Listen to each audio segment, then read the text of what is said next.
right. Good morning, everyone, and thank you for your patience this morning. Before we jump into outlining the budget today, we're going to do our usual over where we stand in terms of public safety. We are still relatively early in the year, but this sustained progress is critically important to mark. And as of today, homicides are down 24% compared to this time last year. Non-fatal shootings are down 30%. Aggravated assaults are down 13%. Robberies are down 22%. Carjackings are down 23%.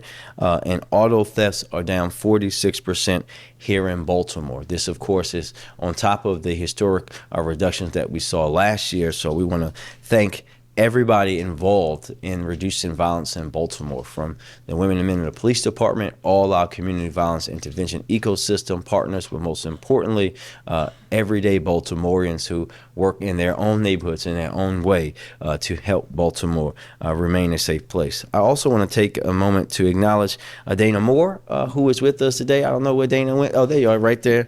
Dana's father is General Frank Peterson. He was the first black pilot and first black general in the United States Marine Corps. He has a battleship named after him. General Peterson's story was celebrated on the DoD website until the new federal administration in D.C. took it down. And today we are calling for it to be restored, amongst the many, many others that need to be restored to truly honor this country's history and the history of people who fought to keep all of us free. These attacks on individuals who served and did things that, quite frankly, many people would not do should not be wiped away just because people's brains are not big enough to understand why they're important. So thank you very much, Dana, for being here. Now, as we turn our attention to this year's preliminary budget, I want to thank our budget team led by our fabulous director, Laura Lawson. Laura, you can give me that. Look, so you have to hold it the whole time. Our fabulous budget director, Laura Lawson, the city administrator, and all of our team who work diligently on this budget. This budget isn't just a financial plan for Baltimore. It is a roadmap for our future. It's a strategy to drive economic growth, make government more efficient, and invest in the health and wellness of Baltimoreans, even in the face of serious uncertainty at the federal and state level. It balances our checkbook without cutting core services. As I said earlier at the BOE, I remember the days where the budget was balanced on the backs of people, where rec centers were closed, where employees were furloughed. We did not do that. And it expands valuable city initiatives, including youth programming, neighborhood development, public safety, and health resources. So let's talk the numbers. This year, we started the budget process with an $85 million gap. You all know Baltimore, as I said, has a history of balancing that budget on the backs of people. We wanted to do things differently, and we're committed to that. We promised we wouldn't make ends meet by taking necessary investments from our kids or first responders. And through diligent work across agencies and some tough choices, I'm grateful that we've been able to honor that commitment. Our proposed budget fills the gap without cuts to city services or layoffs, or without any increases in property or income taxes. I'm going to say that again. There are no income tax or property tax increases in this budget. And for every dollar of revenue generation, we've identified $2 in cost savings for every dollar of revenue generation that we're proposing. Cost savings like replacing expensive external city contracts with permanent city jobs, a transition that will save us over $1.5 million annually, streamlining our IT and phone services to save over $2 million. This is about identifying things that we can do better. And let me just say, we are very aware of the financial strains that folks are feeling right now, which is why we first look to tightening our own belts. That's why we're being extremely strategic in how we are approaching these fines and fees. For example, we are taking on the folks who are illegally dumping, breaking housing codes, and speeding through school zones in Baltimore. So if you do not want to pay a higher fine for those things, do not do those things in the city of Baltimore. We tell you where the speed cameras are. So if you speed through a school zone, you will be fined, and we are going to raise those fines. You should not be dumping illegally in our neighborhoods. So if you do that, we are going to increase the fines on you. We don't want to add burden to Baltimore's residents, but we're going to utilize these tools to hold those who are choosing to do the wrong thing accountable and help balance our budget at the same time. These savings identified by agencies and the new proposed revenue we've outlined allows us to create new opportunities for us to invest in our young people and older adults, improve our core service delivery, and build on the historic progress we have made on public safety.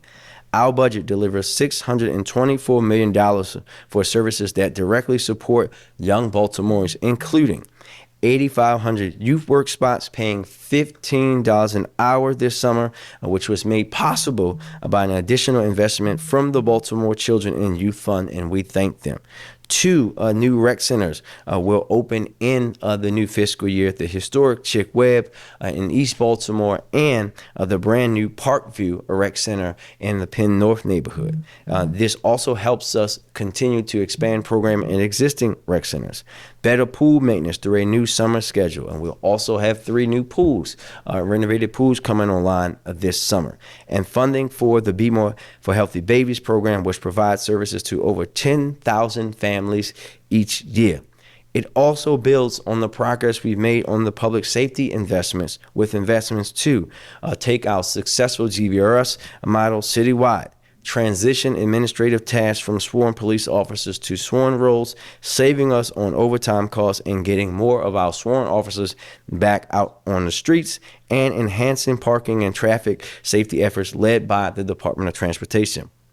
We've also allocated funding to maintain clean and healthy neighborhoods, including adding an additional 15 recycling and trash crews, cutting down on our need for outside contracts, building out a team focused on improvements to our solid waste facilities, and funding through the Opioid Restitution Fund to expand crisis response efforts, including for our EMS, community-based organizations, and homeless shelters.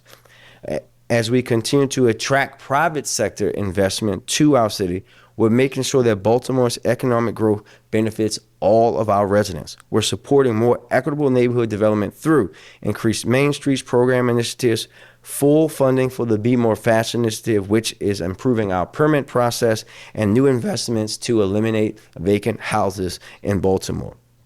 And finally, the fiscal 2026 capital budget includes the largest investment in the capital budget spending in 20 years. Driven by $125 million in GEO borrowing for capital projects, it represents a 56% increase from prior borrowing levels. This will grow investments in affordable housing, school construction, and city parks. And we thank the residents of Baltimore for giving us the authority to do that at the ballot box last year. The budget will also invest $40 million in additional capital projects, allowing increased investments in homeless shelters, home ownership initiative, and other park facilities. This budget is a reflection of our city's values, a common sense strategy to balance our checkbook and invest in our communities at the same time. It's a departure from how these decisions were made throughout our city's history, where most of our disinvested in communities bore the brunt of tough city budget decisions. It is also a very different approach than we're seeing at the federal level, where the only certainty is uncertainty. Now, here in Baltimore, we can't control how federal funds will flow through our communities, but we can and we will make sure that we have the tools in place to weather those challenges. Our top priority is always the people of Baltimore, and this budget reflects that. And with that, we will turn it over to questions.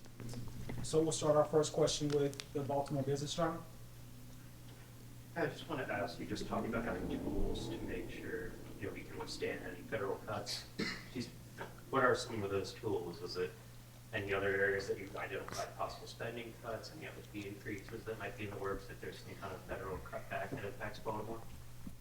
So I think the best tool that we have is that we know that we're always going to be looking for the ways to operate a more efficient and effective government. We're always going to be looking at ways that we can spread our costs out in a different way. But without knowing what's happening. We just have to be prepared. And my job was to present a balanced budget and do that in a thoughtful way. And we've done that. And what happens with the federal level, we will adjust as we need to.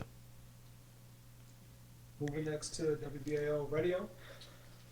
Mayor, the legislative package that you had wanted from Annapolis, so where do some of those things stand? I know you didn't get the sales tax. What about convention center funding and some of those other things? Yeah, I think that it's unfortunate that we didn't get the sales tax. I think I have a note on your other thing, so just give me 1 second. It's unfortunate. We're going to continue to have that conversation, right? Because we cannot continue to have the city of Baltimore be told consistently to be like every other city, and we're not allowed to be like every other city. So when we think about those things, and we understand, as I said to you before a few weeks ago, that the state is in a tough fiscal position, but we want to start that conversation and continue to have it, right? We know that even the state's top financial officer and comptroller, Brooke Learman, supports the proposal because she understands what cities are allowed to do around the country and the position that Baltimore is in reference to the state of Maryland. And we're going to continue to work on those as we go forward. There's been a lot of conversation too among some of the business people that business taxes are too high in the state, and there's been this, especially around the state budget, about businesses leaving Maryland. Are you concerned that that could happen here in the city? Have you heard that yourself about that conversation around, taxes on businesses and possibly moving elsewhere?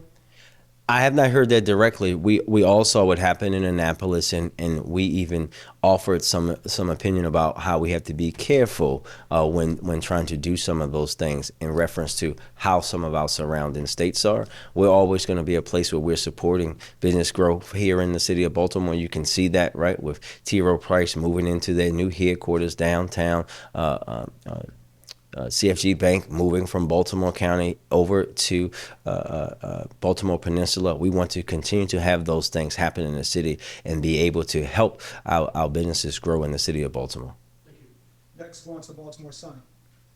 I was wondering if you had an estimate for the city's deficit in the second quarter of fiscal 25. We've gotten 14.4 million in the first quarter, according to your own office.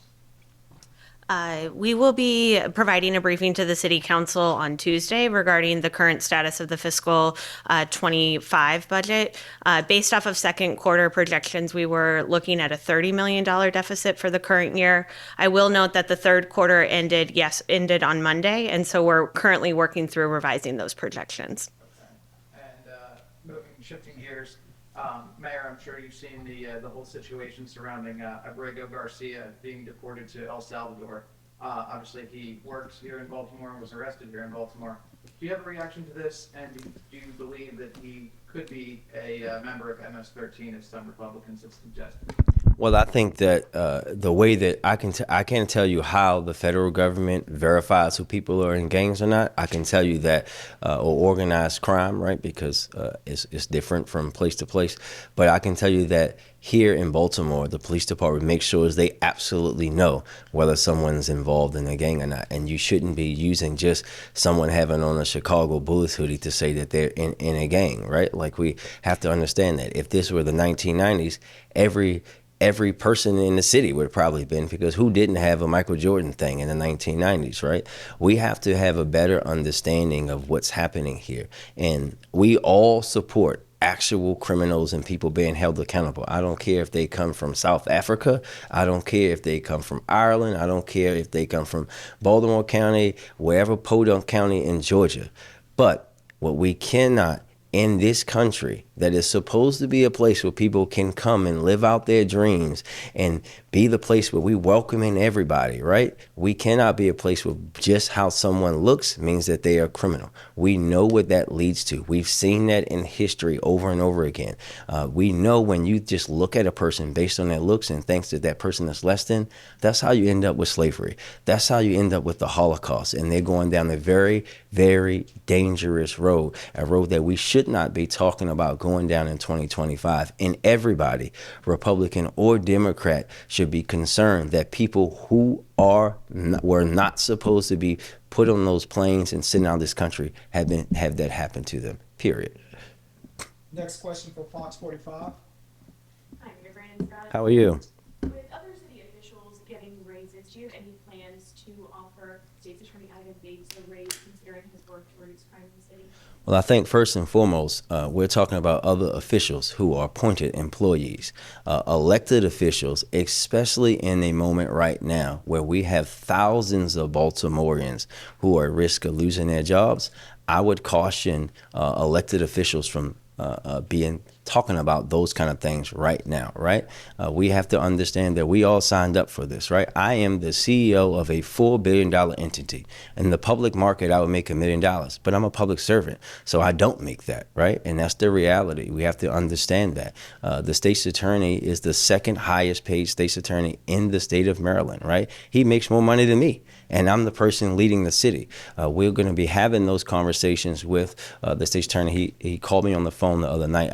I told him exactly what I'm telling you, that I think the timing with what's happening in D.C. and all of our residents who are being impacted by this, you're talking about thousands of people. The timing is something that should be very concerning, but we look forward to having an actual conversation. I asked that he send an official request over and having that real conversation. But my caution to him and all elected officials, right? I have not called the elected officials compensation commission for that very reason, right? When I first got into office, we were dealing with the COVID pandemic. It would have been insensitive and quite frankly stupid for me to do that. Right now, we're dealing with the uncertainty around what's happening with our residents in their job because of what's happening in DC. We have to be very mindful of that as we're moving forward. But once we get the official thing with the state's attorney, we will be working with him. And there's more to it than that. I will say out loud that the state's attorney should be a part of the elected officials' retirement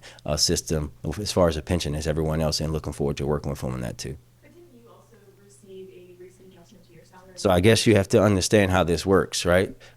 We're talking about following the law. We have not received a salary increase. What you all like to say is that when we get cost of living, which, by the way, let me explain to you is how this works. If every bargaining unit that the city has with our employees gets a cost of living, then the elected officials get one, right? That doesn't always happen. There have been years where they didn't, so we don't get them. And again, my salary is $209,000 as the CEO of the city. His is $238,000, right? So we have to understand that. And we should not be talking about right now those kind of things, right, in the way that they should be talked about when we're talking about thousands of Baltimoreans who could lose their jobs. Next question for WMAR Radio. TV? None? You good? Moving forward to WJZ. None for senior? To the Baltimore Banner. Mayor, you talked about sort of making strategic cuts to, or strategic additions to fees and fines across the city, sort of trying to target them to things that are nuisance issues. But you're also increasing the ambulance fees in your budget. At what point, do you make it unsustainable for people who simply just need an ambulance? I understand that you're trying to prevent people from using it for rides to the hospital, but are you also driving up the need for people who are using it? Are you worried that they won't use No, the ambulance? I think that, Emily, and you and I have had conversations about this. I want to walk you through this. First of all, this fee itself hasn't been updated since 2018, right? I've held two different offices since that time, and it brings in just around $5 million. This puts us in alignment with our counterparts, but will be paid by insurance companies and represents less than 5% of the call value. But the other thing I want to be reminded of for all of us is that we also know that our EMS, our ambulances, are being used, quite frankly, as one of our biggest issues in the city by folks who actually don't need an ambulance. And we have to continue to work that down and help folks understand that this is supposed to be an emergency thing when you're in a real health emergency and getting to and being able to get them to where they need to be. This is why the fire department is working on things around helping people understand that there is a better way, right? That they have other ways for them to get where they need to go, and they're not overburdening not just the EMS, but also when they get to the ERs and those kind of things. We have to think about this in the complete structure. We want to keep our residents informed of that, but also do not want to continue that kind of activity as well. Circling back to something that came up at the Board of Estimates this morning, there's going to be some sidewalk ADA improvements and crosswalks going on around footprint matches fairly closely with Artscape, and it was even mentioned this morning that this might be related to Artscapes. Are these being done to prepare for the festival? No, I think that the DOT director corrected her staff, as she said earlier today. And I was talking with the city solicitor around this and the comptroller, quite frankly. He and I and others who have been around here have heard for a long time, right? Someone could be coming to City Hall or coming to the Able Woman building to go out and pay their water bill or pick up a permit or coming to file a complaint that a city tree ruined their sidewalk in their neighborhood, and then they trip and fall right in front of City Hall or right in front of Able Woman or right in front of the Benton building. And we're talking about also making sure that we're putting those investments into the ADA as we have that consent decree as well.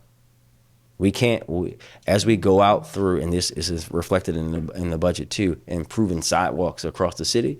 We can't go out and tell residents who are responsible for their sidewalks that they need to be doing A, B, X, Y, and Z, and ours look like just like theirs. Next question for WJZ. He said he don't have any. Okay, last question for Baltimore Beat. Lisa. I'm sorry. I'm sorry. I was gonna get there. Oh, you gotta get the dose Emily's today, so you gotta go ahead, Lisa. I wanted to ask about the increase for the police budget. I know that's something you've got a lot of pushback in, kind of about your mayorship, and just wanted to know kind of the breakdown on that, and also I guess how it matches up with the decrease in crime. So give me 1 second, because I typed this down, Lisa, for myself around their budget.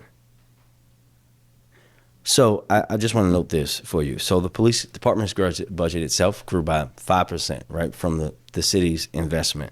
Our total budget grew by 9%. And I think that the best way that I can give you an example of how it's different from agency to agency is this way. Rec and Parks saw a 9% increase in this year's budget and has increased 41% over the last 5 years, which obviously is my term. BPD has increased 13% over that same time frame.